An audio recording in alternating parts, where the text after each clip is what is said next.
Bienvenue à l'épisode 393 de La Lettre Pro, le podcast IA. Je suis Brulatour, le rédacteur en chef de La Lettre Pro. Aujourd'hui, nous allons explorer les dernières nouvelles de l'industrie de la radio et du podcast. Voici un aperçu des titres du jour. Le Syndicat national des radios libres, ou SNRL, est attentif aux annonces de Matignon et attend des garanties budgétaires.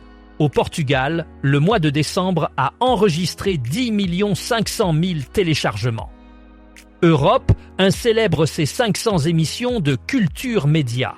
Apple Podcast atteint de nouveaux sommets d'écoute et d'abonnés en 2025. Aux États-Unis, la radio locale soutient 778 000 emplois en 2024. Le SNRL et la Confédération nationale des radios associatives, ou CNRA, se sont réunis au Paris Radio Show. Radio Week propose 5 jours pour explorer l'intelligence artificielle et la sécurité dans l'audio. YouTube est en tête des plateformes d'écoute de podcasts au Canada. Et enfin, plus ça bouchonne, plus la radio cartonne. Le Syndicat national des radios libres est actuellement en attente des annonces de Matignon concernant les budgets alloués à la radio.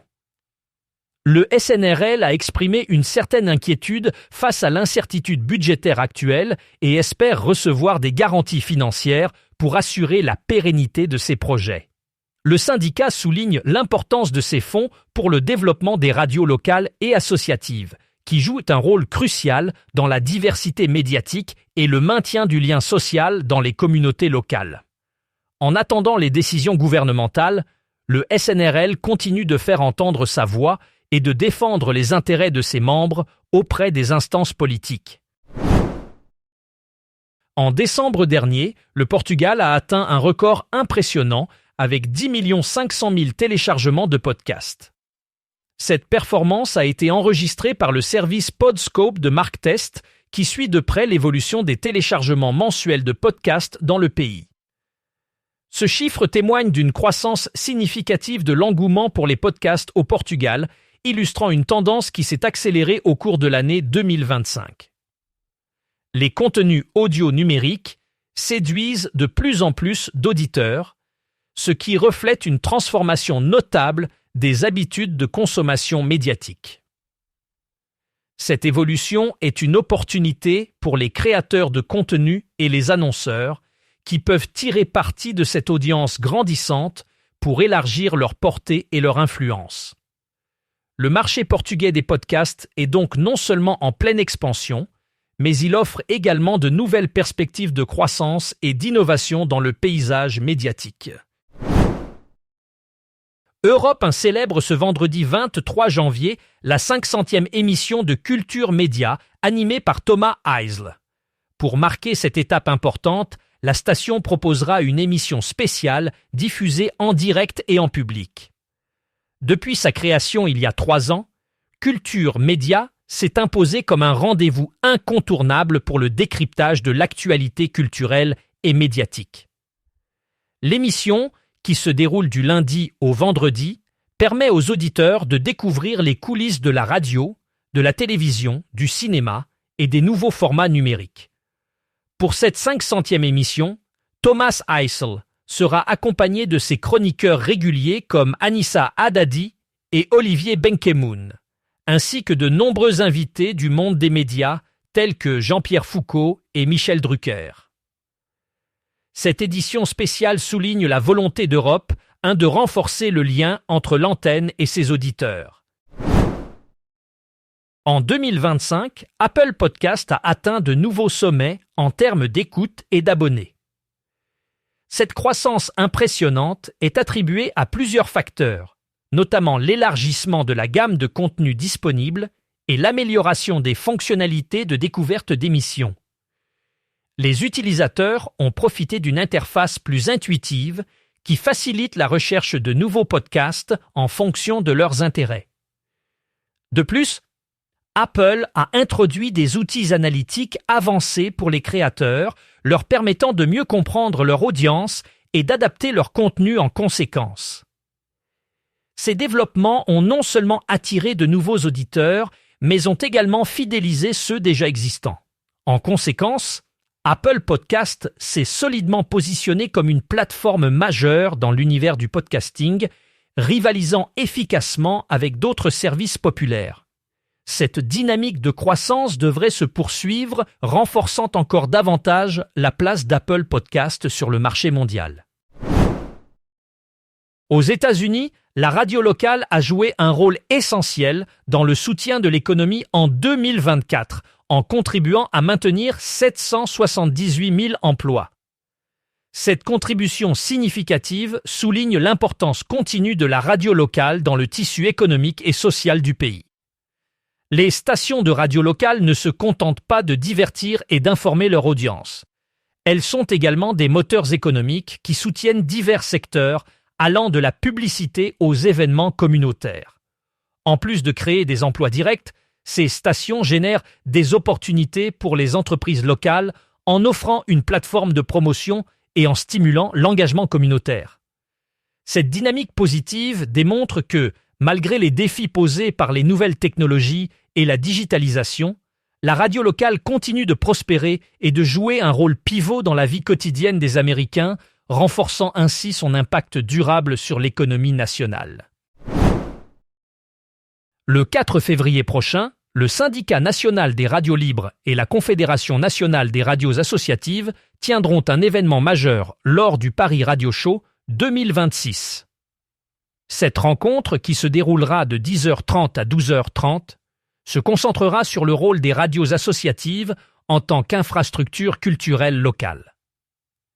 Les discussions porteront sur la découverte musicale, sa valeur publique et les défis économiques qu'elle rencontre.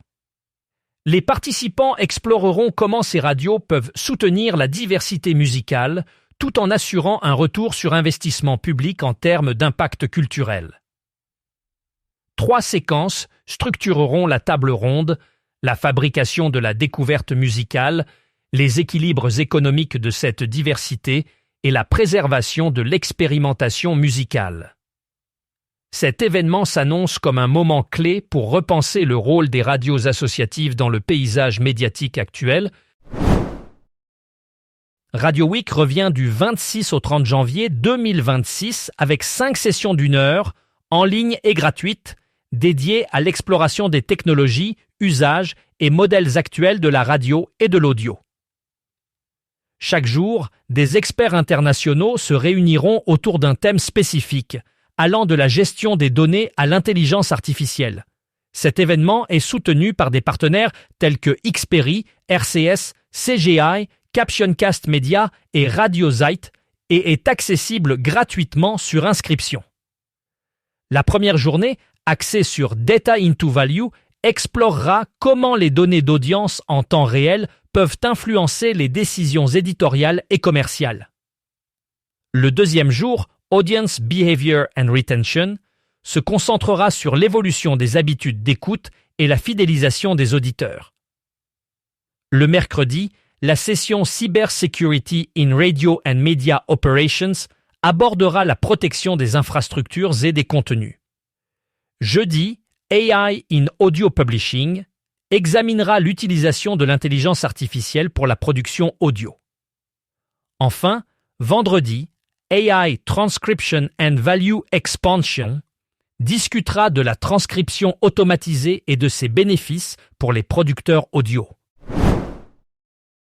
YouTube a récemment pris la tête des plateformes d'écoute de podcasts au Canada, surpassant d'autres services populaires tels que Spotify et Apple Podcasts. Cette tendance est attribuée à la vaste base d'utilisateurs de YouTube, qui offre une accessibilité accrue aux créateurs de contenu et aux auditeurs. Les créateurs de podcasts trouvent sur YouTube une plateforme idéale pour diversifier leur audience grâce à l'intégration de vidéos et à l'interactivité des commentaires. De plus, la monétisation via les publicités sur YouTube représente un avantage non négligeable pour les podcasteurs cherchant à générer des revenus. Cette domination de YouTube dans le paysage canadien du podcasting témoigne de l'évolution des habitudes d'écoute, où les utilisateurs recherchent des expériences multimédia complètes. L'essor de YouTube comme plateforme de podcasting souligne également l'importance croissante de la vidéo dans la consommation de contenu audio, renforçant ainsi la nécessité pour les créateurs de s'adapter à ces nouvelles attentes du public. En 2025, les retards par conducteur ont augmenté de 31% à Philadelphie et Baltimore, et cette tendance est visible dans 18 grandes zones urbaines. Cette congestion croissante accentue l'exposition des conducteurs aux médias audio embarqués, notamment la radio. Alors que les véhicules sont coincés dans la circulation, les auditeurs se tournent davantage vers les émissions radio pour s'informer et se divertir. Ce phénomène montre comment les embouteillages peuvent booster l'audience radio, offrant ainsi une opportunité unique aux stations de capter et fidéliser de nouveaux auditeurs. La radio, avec son format accessible et immédiat, s'avère être un compagnon idéal pour les trajets en voiture, surtout en période de bouchons. Cette réalité souligne l'importance de la radio dans le quotidien des automobilistes et son rôle inestimable en tant que source d'information et de divertissement. C'est tout pour l'épisode d'aujourd'hui. Merci de nous avoir écoutés. Pour plus de détails sur ces sujets, rendez-vous sur notre site lalettre.pro. Et n'oubliez pas de vous abonner à notre newsletter quotidienne pour rester informé des dernières actualités. À demain pour un nouvel épisode de La Lettre Pro, le podcast IA.